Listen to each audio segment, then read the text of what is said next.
Seiring dengan bertambahnya usia, mencari teman baru semakin susah ya. Alhasil, kita lebih sering bertemu dengan teman lama yang kita temui semasa menempuh pendidikan dulu. Padahal sekarang bisa jadi mereka sudah tidak relevan lagi.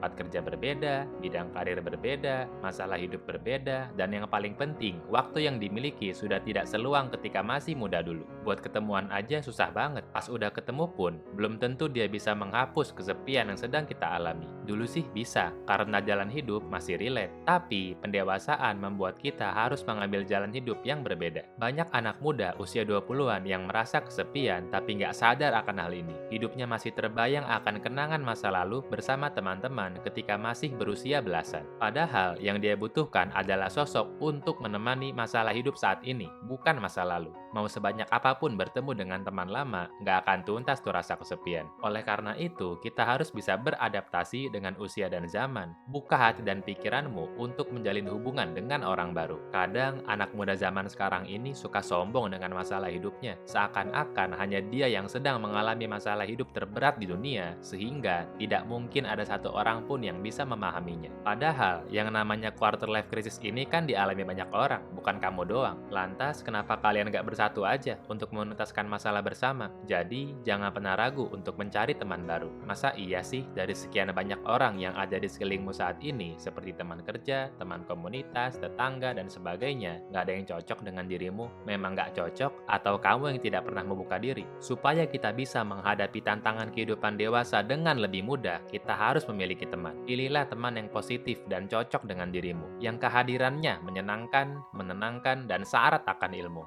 Jangan sampai salah memilih teman sehingga kamu malah terjerumus ke dunia yang enggak-enggak. Kalau udah masuk terlalu dalam, nanti susah loh keluarnya. Paham lah ya maksud saya? Silahkan ditafsirkan sendiri. Selain itu, untuk mengobati rasa kesepian yang kita alami, pilihlah teman yang relate dengan dirimu saat ini, yang sedang menghadapi masalah hidup yang sama, entah dalam aspek ekonomi, karir, asmara, spiritual, atau apapun. Cocok di salah satu aspek aja udah bagus loh. Syukur-syukur bisa ketemu satu orang yang banyak kecocokannya. Setelah mendengar semua ini, gimana? Sudah kepikiran kan orang-orang di sekelilingmu yang mungkin cocok denganmu? Siapa yang mau coba kamu ajak berteman? Teman kantor, tetangga, teman komunitas, teman yang saling follow di medsos tapi nggak pernah berinteraksi, atau siapa? Kalau sudah tahu siapa yang mungkin cocok dengan kita, gimana caranya mulai menjalin hubungan dengan dia sehingga menjadi sahabat dekat? Supaya interaksi pertama bisa terjadi dengan smooth, kita bisa memanfaatkan dua fenomena psikologis yang disebut efek familiaritas dan similaritas. Efek familiaritas mengatakan bahwa seseorang akan cenderung tertarik terhadap sesuatu yang familiar atau sering hadir dalam hidupnya.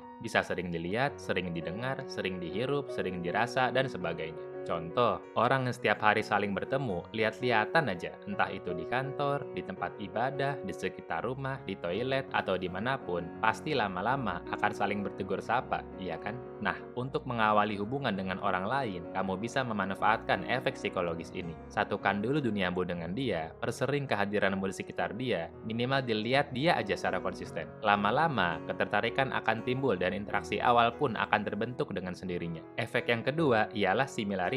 Efek ini menyatakan bahwa seseorang akan cenderung tertarik terhadap sesuatu yang mirip dengannya, bisa secara fisik, kepribadian, kepentingan, status sosial ekonomi, makanan favorit, klub sepak bola favorit, dan sebagainya. Kalau soal selera dan karakter dalam diri, tentu ini sulit dimanipulasi. Memang harus cocok dari awal. Tapi kalau fisik, gaya, warna, dan merek pakaian sangat mudah diatur. Supaya menarik dalam pandangan dia, kamu bisa mengatur penampilanmu sedemikian rupa sehingga mirip dengan dia. Ketika sudah berhasil mengawali interaksi dengan dia, kamu bisa memulai topik obrolan ringan yang membahas kesamaan kalian. Contoh dari efek ini ialah ketika sesama orang Indonesia bertemu di luar negeri. Pasti akan langsung ngobrolin soal Indonesia kan? Nah, setelah berhasil mengawali interaksi, kamu bisa memanfaatkan efek psikologis ini. Carilah kesamaan di antara kalian sebanyak mungkin. Kalau perlu, nyatakan secara eksplisit di depan dia, sehingga dia merasa nyaman ketika berinteraksi dengan kita. Kalau dia sudah nyaman, peluang kita untuk bertemu dan berinteraksi dengan dia akan jadi lebih sering. Kalau sudah sampai di tahap ini, selamat, artinya kamu sudah membangun first impression yang bagus. Tugas kita selanjutnya ialah membuat interaksi yang dangkal menjadi hubungan yang dalam. Tentu, kamu tidak ingin dia menjadi bosan karena interaksi kalian begitu-begitu saja kan? Interaksi yang tadinya hanya sekedar basa-basi harus naik level, harus meningkat maknanya dan membekas di hati dan pikiran.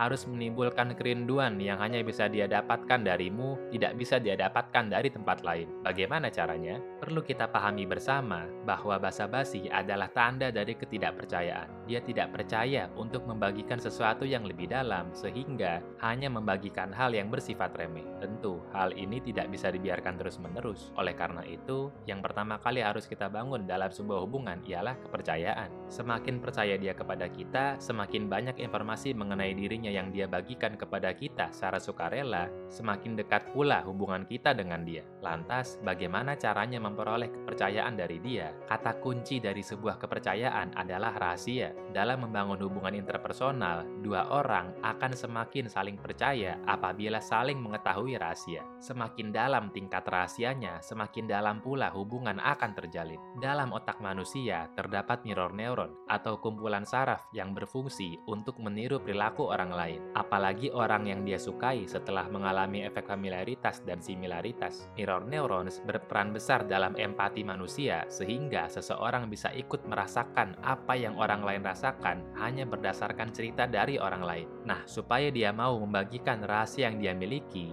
pertama-tama kita harus membagikan rahasia kita terlebih dahulu. Sebagai awalan, karena kamu sendiri belum tentu percaya kepada dia, kamu tidak perlu langsung membagikan rahasia besar dalam dirimu. Kamu bisa mulai dengan membagikan rahasia kecil atau rahasia umum yang kamu miliki. Yang terpenting, ketika kamu menyampaikan rahasia kecil itu, buatlah kesan bahwa itu adalah rahasia besar dalam dirimu. Buatlah kesan bahwa dia hanyalah segelintir orang atau bahkan satu-satunya orang yang mengetahui rahasiamu. Buatlah dia merasa menjadi sosok yang eksklusif dalam kehidupanmu, sehingga dia bisa berempati denganmu secara penuh. Ketika dia sudah berempati kepadamu dan fungsi mirror neuronnya aktif, maka dia akan bersedia membagikan rahasia dengan tingkat kedalaman yang sama dengan rahasiamu menurut persepsinya. Untuk melakukan ini semua, kamu harus menyiapkan rahasia kecilmu yang bisa dibagikan ke dia. Misalnya, kalau rahasia di bidang asmara, kamu bisa ceritakan mengenai pengalamanmu dengan mantanmu, atau ketika kamu ditolak oleh seseorang. Kalau di bidang spiritual, kamu bisa ceritakan kisahmu ketika melanggar perintah Tuhan atau ketika menemukan hidayah dari Tuhan. Kalau bidang karir, kamu bisa ceritakan hal-hal konyol apa yang pernah kamu lakukan dalam membangun karir. Kalau bidang finansial, kamu bisa ceritakan betapa hancurnya dirimu ketika bangkrut dalam pertama kali membangun usaha,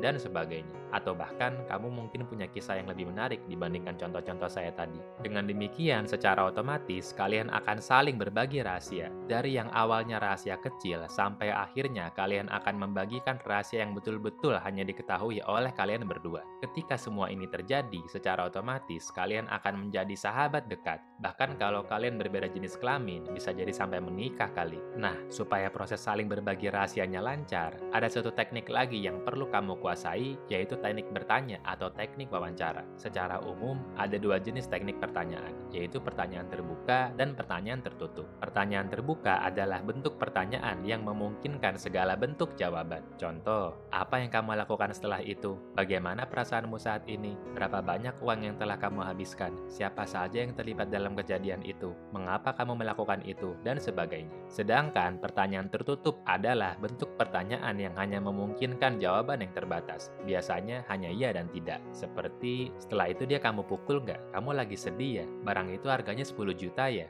Orang tuamu juga terlibat ya? Kamu tidur lama karena capek banget ya? Dan sebagainya. Alangkah baiknya kalau kita lebih sering menggunakan pertanyaan terbuka ketika berinteraksi dengan dia. Ketika kita menggunakan pertanyaan terbuka, kemungkinan jawabannya tidak terbatas. Bahkan, apabila pertanyaan kita tepat, kita bisa mendapatkan informasi berharga yang selama ini belum pernah dia bagikan kepada siapapun. Di sisi lain, pertanyaan terbuka juga bisa membantu dia untuk mengingat sesuatu. Bisa jadi karena pertanyaan kita, akhirnya dia jadi menyadari sesuatu yang selama ini terlupakan oleh dirinya sendiri. Hindari menggunakan pertanyaan tertutup terlalu sering karena bisa membatasi dia untuk mengucapkan apa yang dia inginkan. Namun, bukan berarti pertanyaan tertutup itu tidak penting. Pertanyaan tertutup bisa berfungsi dengan optimal apabila digunakan untuk merefleksikan perasaan. Contoh, sampai sekarang kamu masih sedih nggak akibat masa lalumu? Atau, berarti waktu itu kamu seneng banget dong ya? Dengan melontarkan pertanyaan tertutup, dia akan merasa bahwa kita betul-betul memahami apa yang dia rasakan. Namun, pastikan bahwa kamu betul-betul memahami apa yang dia rasakan. Karena kalau salah dalam menggunakan teknik pertanyaan tertutup ini, bisa jadi dia malah merasa tidak dimengerti olehmu. Kedua teknik bertanya ini sangat penting digunakan sesuai momennya. Kira-kira proporsi antara pertanyaan terbuka dan tertutup sekitar 80/20 lah. Kalau bisa kita gunakan dengan tepat, maka teknik bertanya ini akan sangat bermanfaat untuk mempercepat proses kedekatan hubunganmu dengan dia. Setelah menonton video ini, seharusnya berkenal dengan orang baru tuh gampang banget ya. Tinggal kamunya aja mau nyoba atau enggak. Kalau dicoba, pasti teman barumu akan bertambah dan rasa kesepianmu akan hilang dalam sekejap. Oh iya, sebenarnya isi video ini juga bisa digunakan untuk mencari jodoh loh. Mohon jangan disalahgunakan untuk hal buruk seperti selingkuh loh ya. Salam persahabatan, selamat membangun networking yang luas di usia dewasa.